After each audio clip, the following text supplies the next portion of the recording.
السلام عليكم حبيباتي، كي دايرين؟ لاباس عليكم؟ واش اخباركم؟ هانين؟ كلشي مزيان؟ اليوم غادي نحضر معكم الصابلي اللي هو اقتصادي وكيجي زوين ومقرمش وبمذاق رائع. المذاق اللي كيحير فيه شحال من واحد ما كيعرفش داك المذاق منين جاي، واحد المذاق اللي زوين واللي كيجينا رخيص البنات. بالنسبه للبنات اللي كيخدموا الكوموند ديال الصابلي اولا بحال ما هكا للدار، شي حاجه اللي اقتصاديه وزوينه في نفس الوقت. كيخصنا غير شويه ديال كيخصنا نعطيو الحاجه، نعطيوها الخاطر ونعطيوها الوقت، راه كيجي رائع. هانتوما تبعوا معايا الفيديو حتى الاخر، غادي تشوفوا درت لكم كل شيء بمراحل، مرحله بمرحله. غتبعوا الطرق من الاول حتى الاخر وغادي ينجح معاكم، كيجي رائع. غادي نديروا واحد 250 غرام ديال الزبده، والزبده البنات على الحساب ديالكم نتوما اشنو غتبغيو. واش ما ديروش غير المارغرين حيت ما كتعاونناش في الخدمه، ملي كنبداو نطلقوا الصابلي كتولي كتلصق، كتجي مشمعه. انا كنخدم بهذه ديال البواطه زوينه، اولا الا كانت شي كوموند اللي مطلوبه انها راه غادا تخدميها شويه اللي طالعه، راه غتخدميها بالزبده اللي تكون نوعيه جيده، اولا حتى اللي بغاها للدار يخدمها بنوعيه ديال الزبده مزيانه. غادي نحتاجو 250 غرام ديال الزبده وجوج كيسان ديال السنيده. الا بغيتو الصابلي يجي مقرمش غادي نديرو فيه السنيده، الا بغيتوه يجي صابلي هشيش غادي نديروه بسكر كلاصي، الا بغيتوه يجي هشيش ومقرمش في نفس الوقت غادي نديرو كاس ديال السنيده وكاس ديال السكر كلاصي. انا هنا درت جوج كيسان ديال السنيده باغيه الصابلي يجيني مقرمش، ودرت واحد الساشي ديال الفاني. غادي نخدمهم البنات مزيان حتى كتذوب ليا ديك السنيده، كتولي عندي هاد الزبده على شكل بوماد.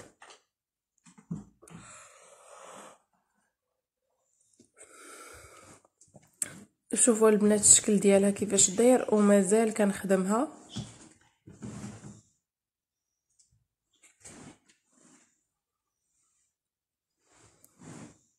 كنخدمها البنات مزيان. نتوما اللي بغات تزيد اي نكهه، اللي بغات تنكه الصابلي ديالها باي نكهه، كاينين بغات دير نكهه الفريز، كل واحد وعلى حساب النكهه اللي بغا. انا ما غادي ندير فيه حتى حاجه، درت غير ديك الفاني. كاين اللي كيدير فيه الناطا اولا نكهه البسكوي اللي كتجيب الصابلي رائع حتى هي. صافي وكنبدا نضيف البنات الدقيق شويه بشويه. انا ما كنغربلش الدقيق ملي نكون غادا نديرو في الحلوه، راه ما كنغربلوش باش ما يدخلش ليا داك الهواء وسط الحلوه، لانه غير الكيكه ولا شي حاجه اللي خاصها تجي مفشفشه هي اللي كندخلو فيها الدقيق انه يكون مغربل. ديال الحلوه اللي خاصها تجي شاده قابطه في راسها، راه ما غنغربلوش الدقيق باش ما يتنفخش لنا العجينه. صافي والبنات والصابلي راك كلشي عارفو راه ما كيبغيش الدليك، كنجمعوه هكا غير بالصباع ديالنا، راه ما كيبغيش الدليك. راه الا دلكناها البنات راه كيجي كيدي فورما، كنديروه حنا على واحد الشكل وكيعطينا هو شكل اخر، ماشي بحال كاع الانواع ديال الحلويات. كاين بعض الحلويات اللي كيبغيو الدليك بحال البهله. انا الصابلي راه ما كندلكوش، راه غير كنجمع هكا بهذا الشكل.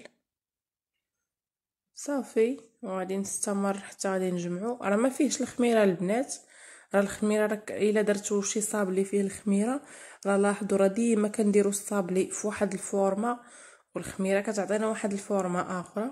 صافي هنا انا غادي نخدم غير كيلو ديال الصابلي، قسمته على 3 ديال الكريات. دائما البنات انا الصابلي كنعجنو في العشيه والغد ليه في الصباح، عاد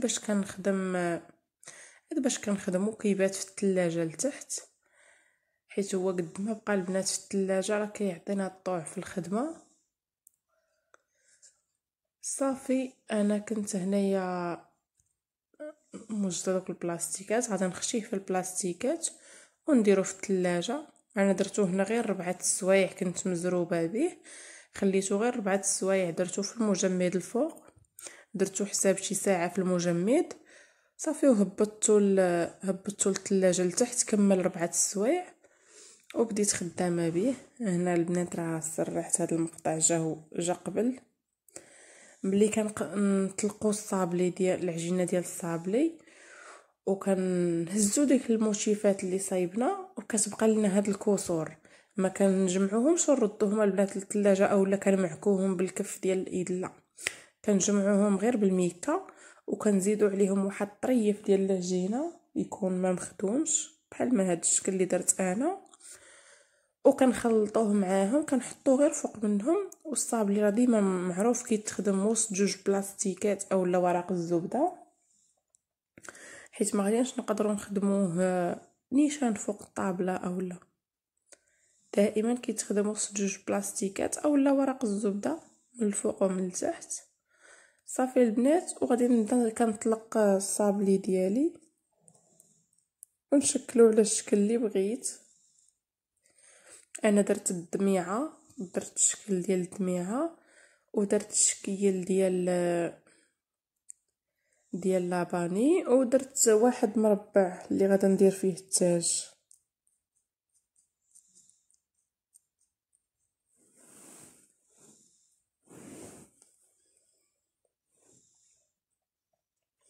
صافي ملي كندير مكه من الفوق ومكه من التحت وكنبدا نطلق الصابلي. وبالنسبه للبنات عاوتاني كل مره كنتفكر لكم معلومه بالنسبه للصابلي، الا كنا غنديروا وحده فوق وحده راه كنديروهم شويه رقاق، الا كنا غنديروا وحده ونزوقوها بالشوكولاط من الفوق راه كتبقى عاوتاني الفورمه شويه طالعه. الا كنا غنديروا صابلي بريستيج اللي كنزوقوه بالشوكولاط اولا لي فروي سيك اولا ضروري غنديروا فيه شي حاجه، راه كنخليوه شويه غليظه اللي كيكون فيه واحد السمك اللي هو طالع واحد شويه. الا كنا غنديروا صابلي فوق صابلي راه كنرقوا العجينه في الاول حيت راه ما دايرين فيها لا خميره لا والو. وإلا درتوها البنات راه ما تقولوش لي غادي نديروا حتى واحد غير شويه ديال الخميره، جربت واحد شويه ديال الخميره والصابلي ديالك راه ما صدقش. انا راه ما كنديرش الخميره نهائيا، الفاني كنديرو ولكن الخماره راه ما كنديرش الخميره حتى نبشه ما كنديرهاش. كيجي صابلي كيبقى شاد الفورمه ديالو كيجي رائع لا في الشكل ولا في المذاق. صافي البنات حتى غادي نكمل بهذه الطريقه. بالنسبه للبنات اللي كيبغيو يهزوا الصابلي من البلاستيكه وكيلصق ليهم، هذيك البلاستيكه اللي كنكون خدامين منها من الفوق كنحيدوها وكنعاودو نردوها وكنقلبوا الصابلي على ديك البلاستيكه اللي كتكون لتحت باش ملي نبغيو نبغيو نبداو نهزو في هاد الشكيلات ما يلصقوش لينا اولا يتهرسوا.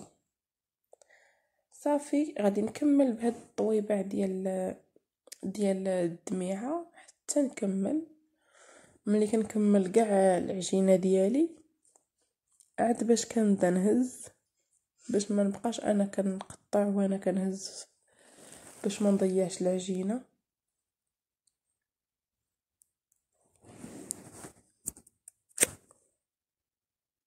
صافي هذا هو الشكل ديالهم من بعد ما اني قطعتها كامله وغادي نبدا نهز فيهم. انا ما بغيتش نكثر الشكيلات البنات، درت غير هاد 3 شكيلات هما اللي درت.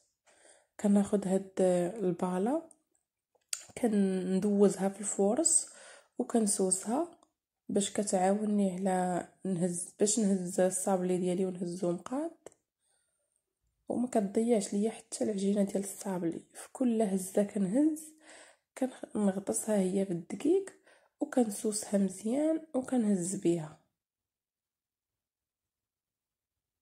هانتوما البنات راه في كل هزه غادي نبغي نهز واخا داك الفورس ما كيديفورمي ليا لا صابلي لا والو حيت كنسوس انا الباله ما كنخليش فيها الفورس.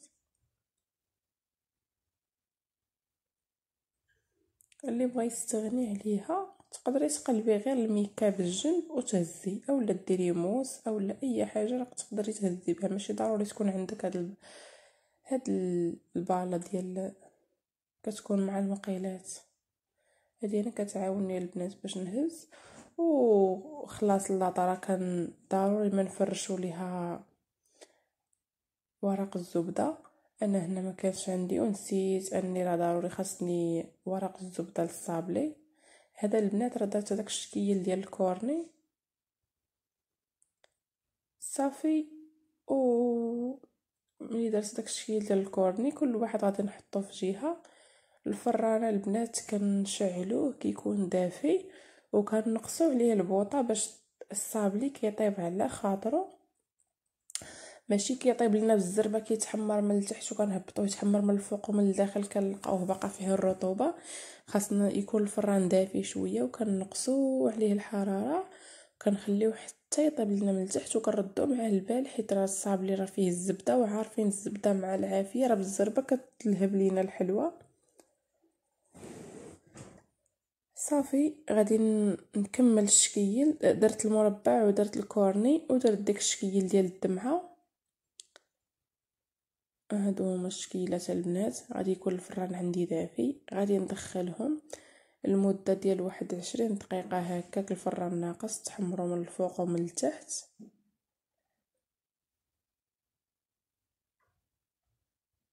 هو البنات راه كيبغي شويه ديال الخاطر.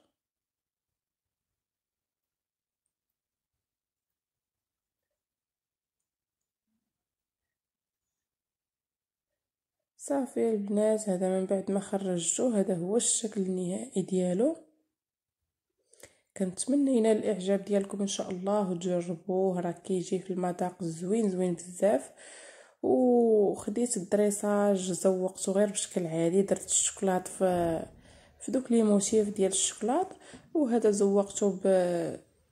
زوقته غير بالشوكولا عشوائي، ما عمرتش ليه ديك الدميعه ديالو. وهنا في الكورني عندي داك الموتيف ديال الكورني، بغيتو ديروه بيض بغيتو ديروه بالالوان.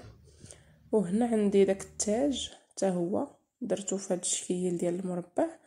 صافي ولصقت بالكليكوز اللي غادي نخلي لكم الوصفه ديال الكليكوز حتى هي في البيت.